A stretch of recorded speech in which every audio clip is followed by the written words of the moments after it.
2024 के चुनाव खत्म हो चुके हैं। एनडीए को एक बार फिर बहुमत मिला है और देश में नई सरकार के गठन की तैयारियां भी शुरू हो गई हैं। लेकिन इस नई सरकार को अब 5G एक बड़ा झटका दे सकता है। नमस्कार, मेरा नाम है अरमज द्विवेदी, आप देख रहे हैं बिस्तर। एक तरफ 5G स्पेक्ट्रम की नीलामी को लेकर देश में चर्चा हो रही है, वहीं दूसरी तरफ सरकार के लिए ये एक बड़ा झटका होगा।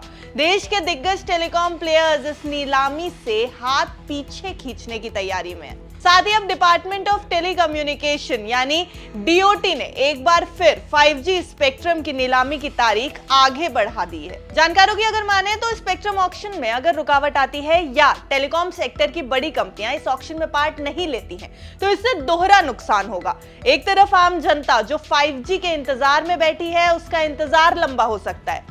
चलिए इसको समझते हैं। माना जाता है कि 5G सबसे आधुनिक स्तर का नेटवर्क है, जिसके जरिए इंटरनेट स्पीड सबसे तेज होगी, इसकी विश्वसनीयता ज्यादा होगी और इसमें पहले से ज्यादा नेटवर्क को संभालने की क्षमता होगी।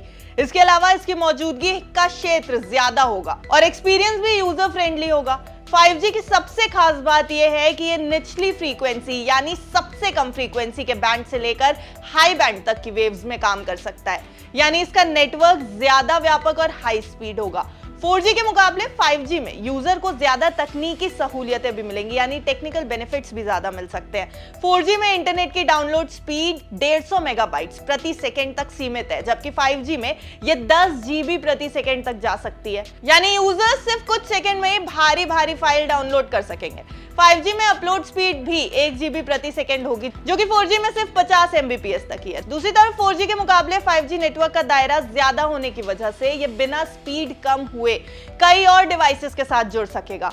अब ऐसे नेटवर्क का इंतजार शहरों से ज्यादा रिमोट एरियाज यानी गांव और कस्बों में किया जा रहा है। अब इस नीलामी में जितनी देर होगी उतना ये इंतजार लंबा हो जाएगा। दूसरी तरफ यानी दूसरा रीजन है सरकार के लिए भी 96,000 करोड़ से ज्यादा का लॉस होना। दरअसल सरकार 96,317 करोड़ के बेस प्राइस पर 10.523 मेगाहर्ट्ज की 5G एयरवेव्स की नीलामी करने वाली थी। सरकार 5G एयरवेव्स को 8 बैंड्स में 800 मेगाहर्ट्ज, 900 मेगाहर्ट्ज, 1800 मेगाहर्ट्ज, 2100, 2300 मेगाहर्ट्ज और 2500 मेगाहर्ट्ज के साथ साथ 3.3 गीगाहर्ट्ज और 26 गीगाहर्ट्ज बैंड में नीलाम करने वाली थी। हालांकि अब इस नीलामी पर संशय के बादल है। डीओटी ने एक बार फिर 5G स्पेक्ट्रम नीलामी की तारीख को आगे बढ़ा दिया। अब 5G स्पेक्ट्रम नीलामी का आयोजन नई सरकार के गठन के बाद होगा। डीओटी के मुताबिक नोटिस आमंत्रण आवेदन यानी NIA में संशोधन किया गया और 5G स्पेक्ट्रम नीलामी को 19 दिनों के लिए स्थगित कर दिया गया है।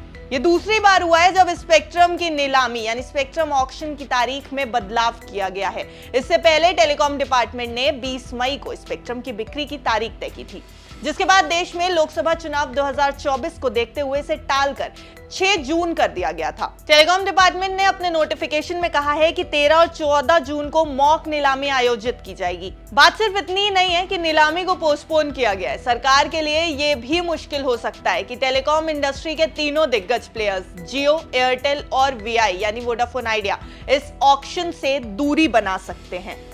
सरकार की तरफ से 2022 में 72 गीगाहर्ट्ज के 5G स्पेक्ट्रम की नीलामी की गई थी, जिसके दौरान अगर एवरेज देखा जाए तो रिलायंस जियो इन्फोकॉम ने 88,000 करोड़, एयरटेल ने 43,000 करोड़ और वीआई ने 18,000 करोड़ रुपए के स्पेक्ट्रम खरीदे थे।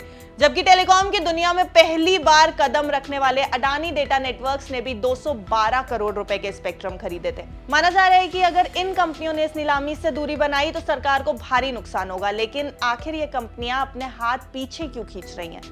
जानकारों का मानना है कि एयरवेव में रिलायंस जियो, भारती एयरटेल और वोडाफोन आइडिया के पास पर्याप्त 5G एयरवेव होल्डिंग्स हैं और मौजूदा समय में लोगों तक इसकी पहुंच कम होने की वजह से नीलामी में ये कंपनियां बोली नहीं लगाएंगी। एयरटेल और वीआई बाजार कुछ खास बाजार को फोकस करेंगे जहां पर स्पेक्ट्रम रिन्यूअल का सामना करना पड़ता है, जबकि कुछ जानकारों का मानना है कि जियो इस नीलामी की प्रक्रिया से पूरी तरह बाहर रह सकता है, क्योंकि मौजूदा समय में जियो के पास कोई रिन्यूअल एयरवेव नहीं है। बता दें कि 25 जून के बाद नीलाम होने वाले 8 बैंड 20 साल के लिए दिए जाएंगे। इस ऑक्शन में जीतने वालों को 20 साल तक हर साल पेमेंट करने की अनुमति दी जाएगी। इसके अलावा टेलीकॉम डिपार्टमेंट ने यह भी बताया है कि इस नीलामी के तहत मिले स्पेक्ट्रम को कम से कम 10 साल बाद वापस करने का भी ऑप्शन दिया जाएगा। अब इस नीलामी को कब कंडक्ट कराया जाता है? एयरटेल, वीआई और जियो इस ऑक्शन में हिस्सा ना लें, ये नई सरकार के लिए कितना बड़ा झटका साबित होगा, अब ये देखने वाली बात होगी।